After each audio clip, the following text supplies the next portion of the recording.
The Signal Oil program, The Whistler.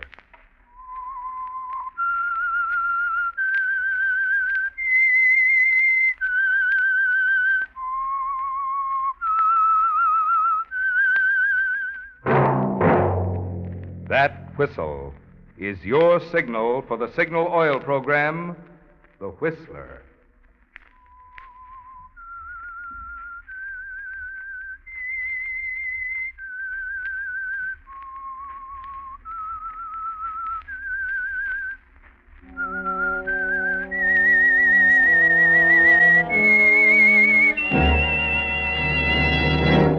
I am the Whistler, and I know many things, for I walk by night. I know many strange tales hidden in the hearts of men and women who have stepped into the shadows.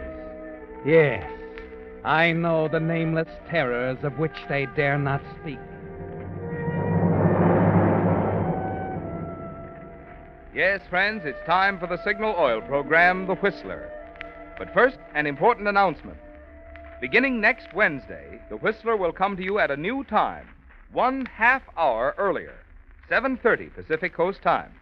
Same station, same day, only the time will change. Remember, beginning next Wednesday, tune in The Whistler 1/2 hour earlier. And now The Whistler's strange story. Sleep, my pretty one.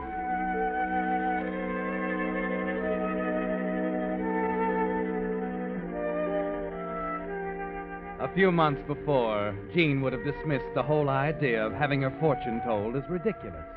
But there was a difference now.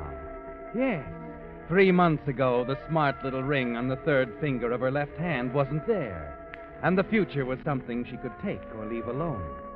But she had to admit now that she was pretty much like any other girl in love. That sane, scientific thing somehow seemed a little unimportant. That with marriage just around the corner, things like tearoom fortunetellers suddenly seemed important and exciting.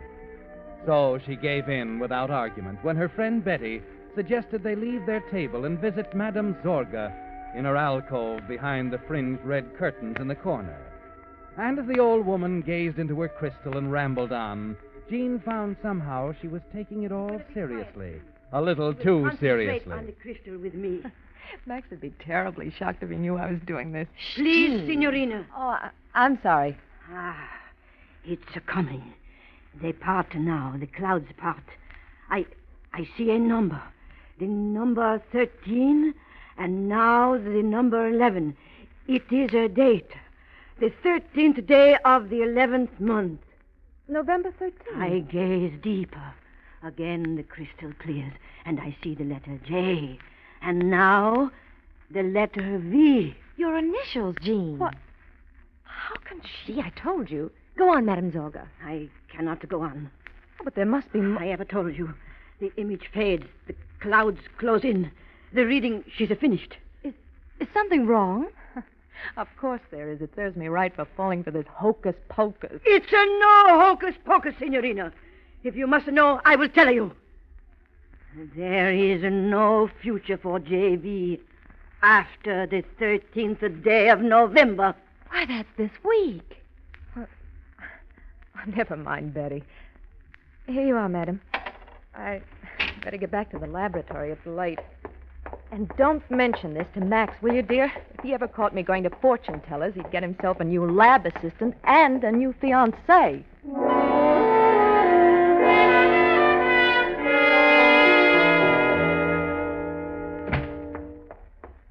Sorry I'm late, darling. I had lunch with Betty, and she insisted on a tea room across town, and you know how that is. Mm-hmm.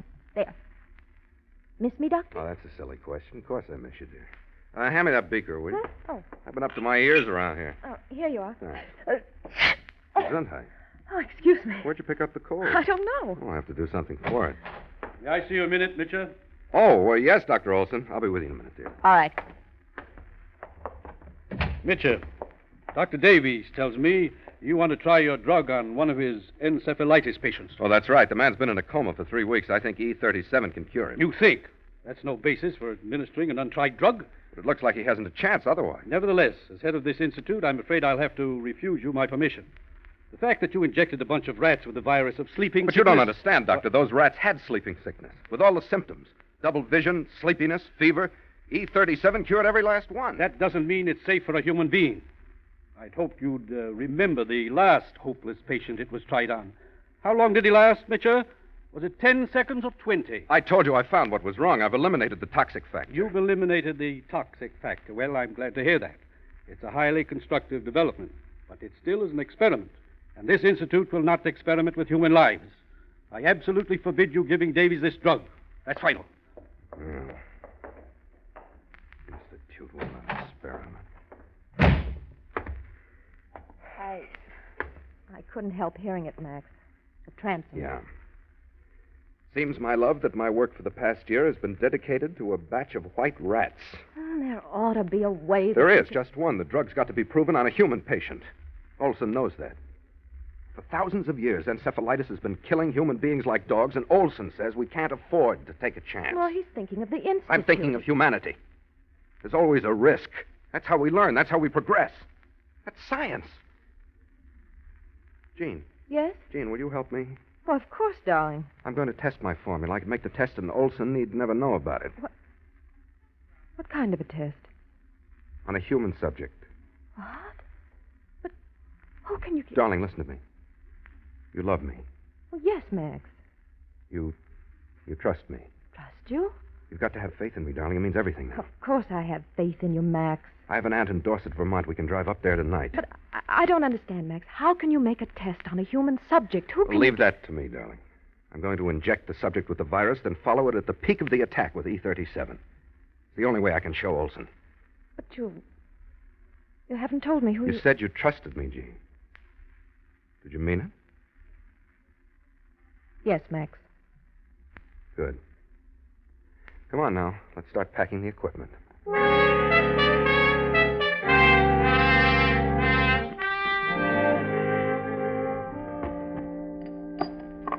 Oh, careful with that vial, Jean.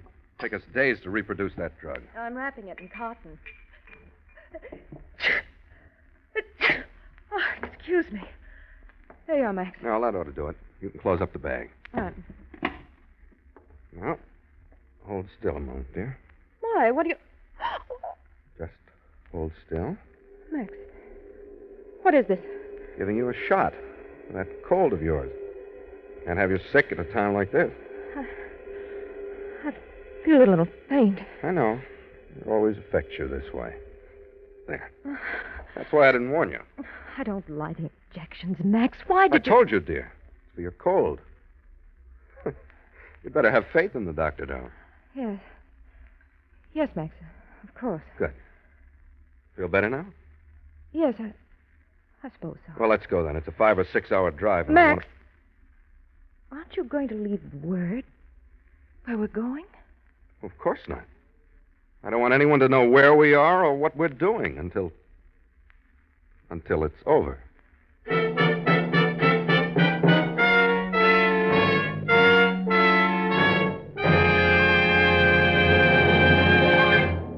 With the prologue of Sleep, My Pretty One, the Signal Oil Company brings you another strange story by The Whistler. But now a word to you folks who did some traveling throughout the Pacific Coast states this summer. In addition to beautiful scenery, you probably noticed two other things. One, that wherever you drove, you found friendly, dealer-owned Signal service stations. And two, that from Canada to Mexico, Signal gasoline is known as the Go Farther gasoline. Now, naturally, we're mighty proud of Signal's good mileage, but even more so, we're proud of the thing which makes that mileage possible. I'm talking about the extra efficiency Signal gasoline gets from your motor. For after all, extra motor efficiency also means more thrilling pickup, more silent, responsive power. The things that make driving so much more fun. Yes, it's a fact. Extra driving pleasure is the result of the same features a gasoline must have to give you mileage, the very thing Signal gasoline is famous for. That's why we say, to be sure of the tops in gasoline quality, there are just two things to remember. One, it takes extra quality to go farther. And two, Signal is the famous Go Farther gasoline. And now back to the Whistler.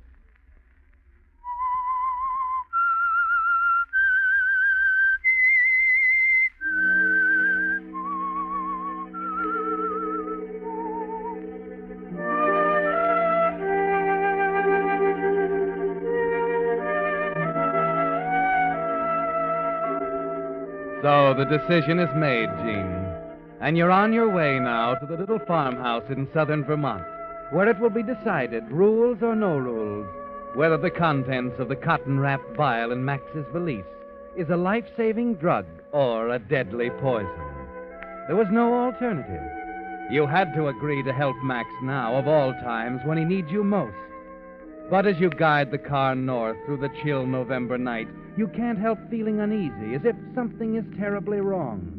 You wonder about the human subject he's so vague about, his fanatic zeal for his work, his determination that science must come before all else. You glance sidewise at him, at the solid set of his jaw. What's the matter, dear? Nothing. Better keep your eye on the road. Yes. It's nice of you to do the driving. These blasted new glasses, I'm not used to them I don't mind.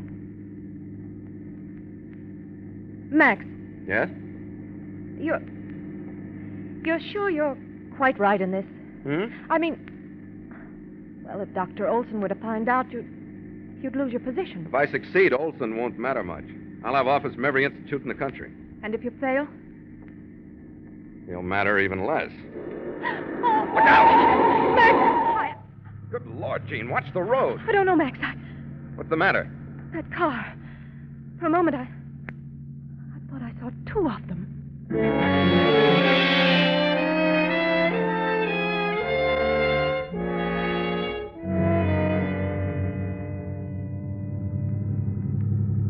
Careful now, the road's pretty narrow. I can see, thank you. Well, there's the house up ahead. Well, I'm glad the snow held off. We're in for a blizzard. There we are. There's the old pump house, and the crab-apple tree. And watch it, there's an old stump on the right. If you don't mind, Max, I've just driven 200 miles of ice-covered road safely. I think I can handle a country lane without advice. I'm sorry. Oh, I'm sorry, Max. I don't know what's the matter with me. I don't feel like myself.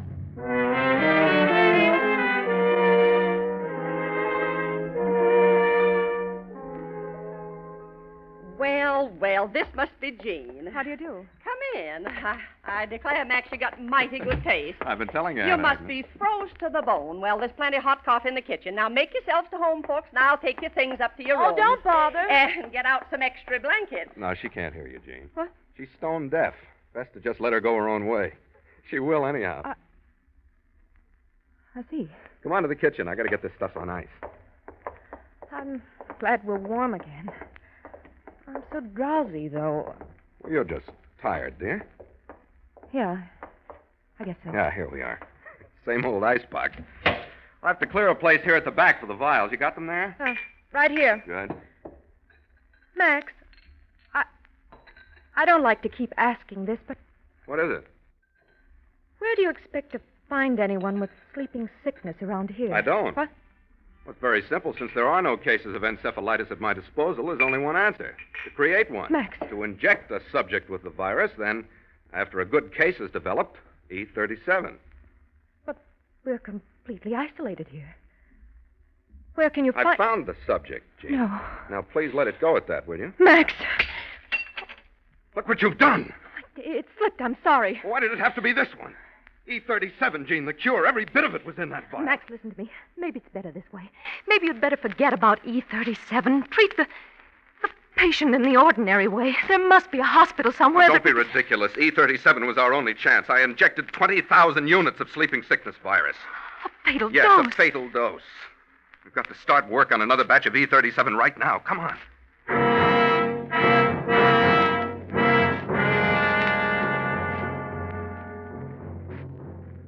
You follow Max down the dim old hallway in a daze, like a figure in a nightmare. The kind where you run slowly as if through water, trying to escape, while nameless shapes come closer and closer. And though you still refuse to believe, to recognize it, one of the shapes is fear. Here we are. Why, it's a laboratory. It used to be Aunt Agnes' pantry. She turned it into a lab for me when I was a boy.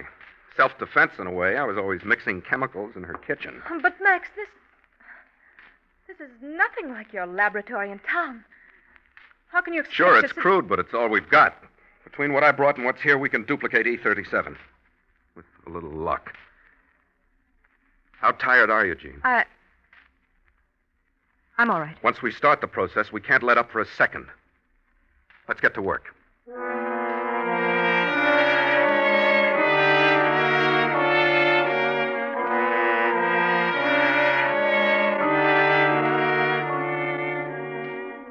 And so it begins, Jean.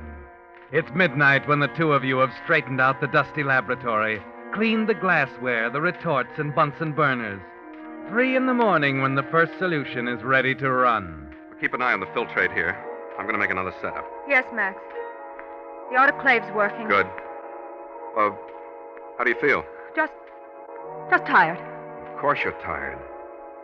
So am I. We'll make it, though, Jean. Don't worry. We'll make it.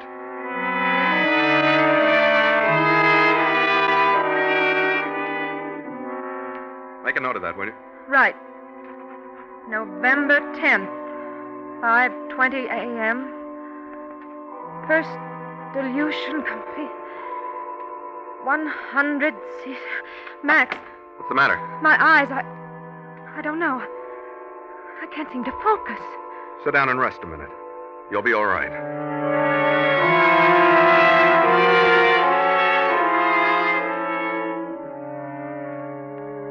November 11th, 10:15 a.m. Fourth distillate just coming No, off. it's November 12th, dear. What? You've lost a day somewhere. Of course. I don't seem to be conscious of time anymore.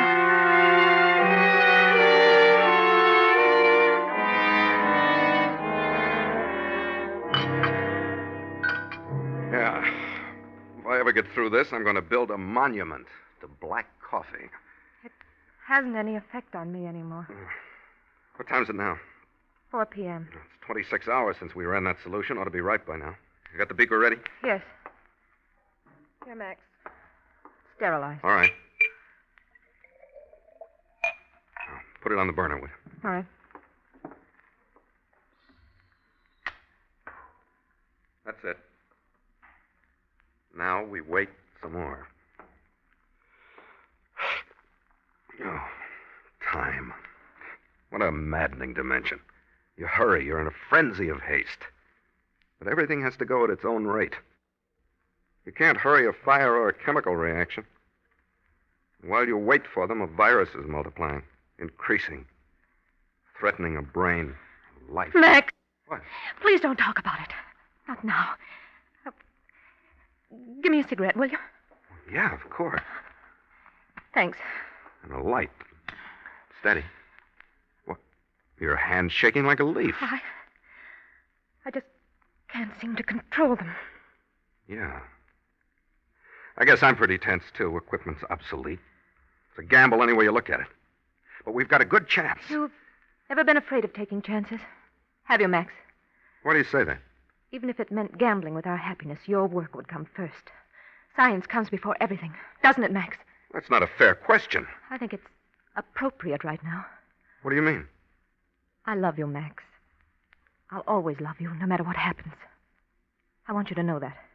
Jean, this is no time to... There's still time to drop this crazy business. There's still time to give the patient one of the standard treatments. What are you talking about? Oh, Max. Let me call Dr. Olson. I see. You're giving up, huh? It's not that, Max. Well, I'm not giving up. We're going through with this.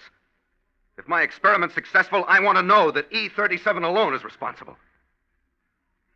And if not... Go on, Max. What if it isn't? Then I'll just have to face the music. I see. Where are you going? To get some more coffee.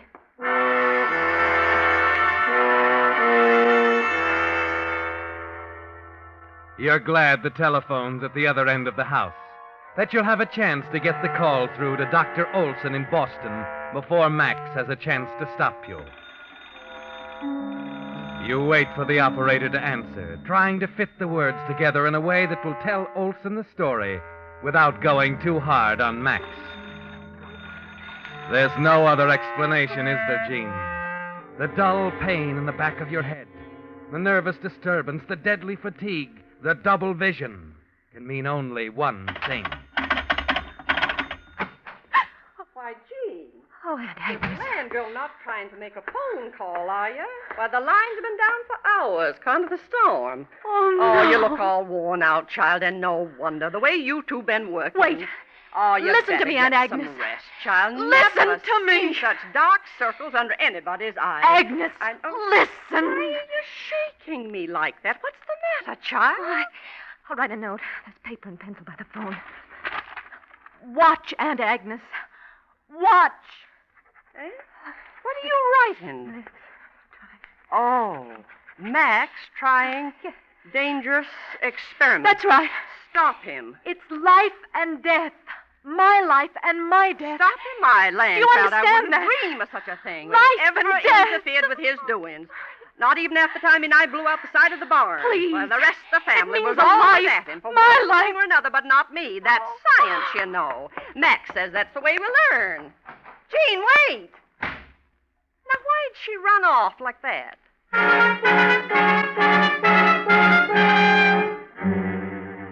You run blindly out of the house, down the snow-covered path to the shed where you left the car. There's only one way now, Gene. You've got to get away, to leave him once and for all. You've decided now that he's a man without a heart, that you were foolish to have fallen in love with him, and there's a stabbing cold feeling inside that tells you you've discovered it too late.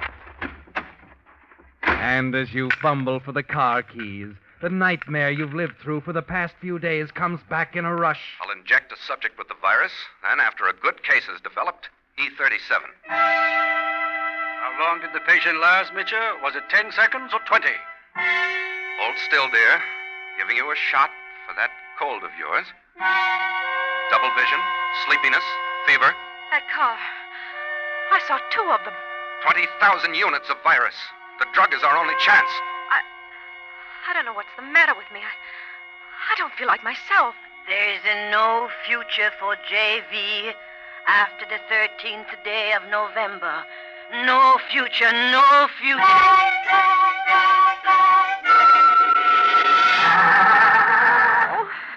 Why don't you start? Please, Gene, what on earth are you doing out here? Where do you think you're going? Max, I thought if I could reach Dr. Olson, I wanted to get someone some help. We settled that once. I know, There's but- no help outside, only here. Now, where's the oxalate?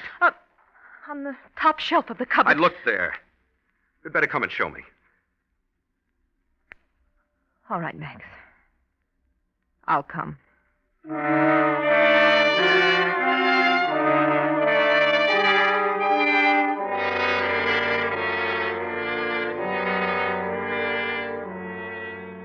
What time is it, Gene? About 9. Is the hypodermic in the sterilizer? No. Well, put it in. We're almost ready.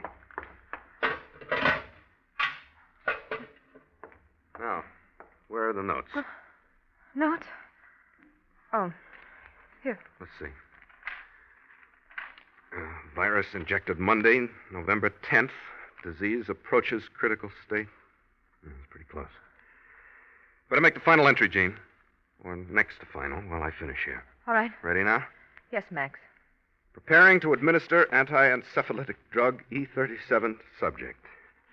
Work commenced on drug at 1 a.m., November 10th. Completed at 9 p.m., November 12th. Your hand trembles as you write. As you watch Max rise, walk slowly to the sterilizer, lift the lid, and remove the hypodermic. There's no future for JV after the 13th day of November. You fight it out of your mind. Struggle against the fear that gripped you as Max turns, hypodermic in hand. Everything begins to waver before your eyes. You drop the journal. I'll be over in a minute, Gene. See, I simply put the needle in the solution, release the plunger, and now... No. No, Max. Gene! Please.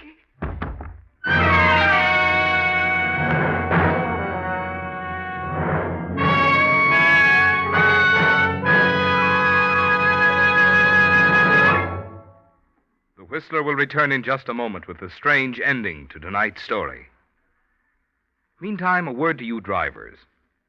You've heard me tell how Signal has grown from a mere handful of dealers in Southern California to almost 2,000 Signal stations, serving 6 western states from Canada to Mexico. Well, recently I was going through some letters from you listeners to see if I could put my finger on the answer for the ever-increasing preference for Signal. A driver from Long Beach wrote, "Since switching to Signal, I've been checking my mileage, and my car does go farther with Signal." Another wrote, "My 1939 Chrysler is still purring like a kitten on Signal gasoline." And still another said, "Whether I drive in for a tank full of gas or air for the tires, Signal dealers give me the same courteous treatment every time." Well, there you have it. Some drivers praise the conscientious service at dealer-owned Signal stations. Others rave about the quality of Signal products. I have a hunch it's a combination of both. But for the best answer, why don't you try a tank full of Signal gasoline?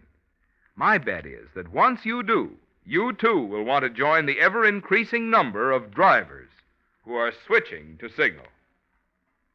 And now back to the Whistler.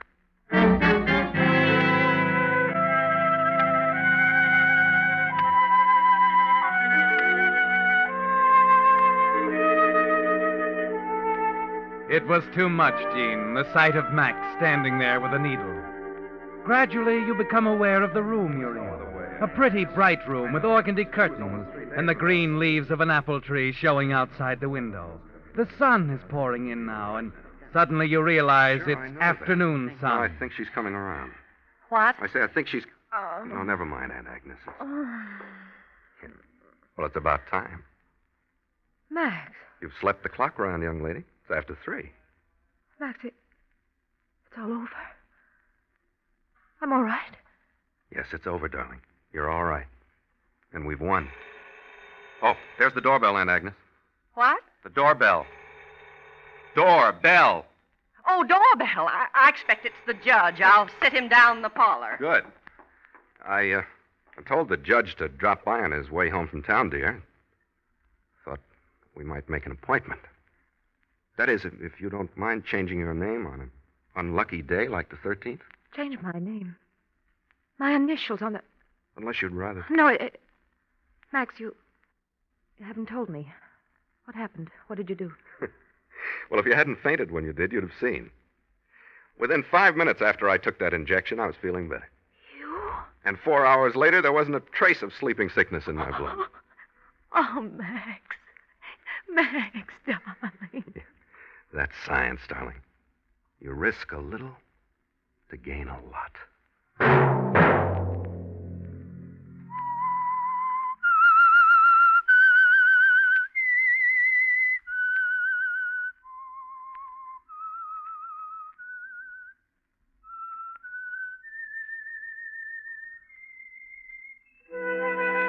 Let that whistle be your signal for the Signal Oil program, The Whistler, which will come to you half an hour earlier, beginning next Wednesday at 7:30 Pacific Coast time.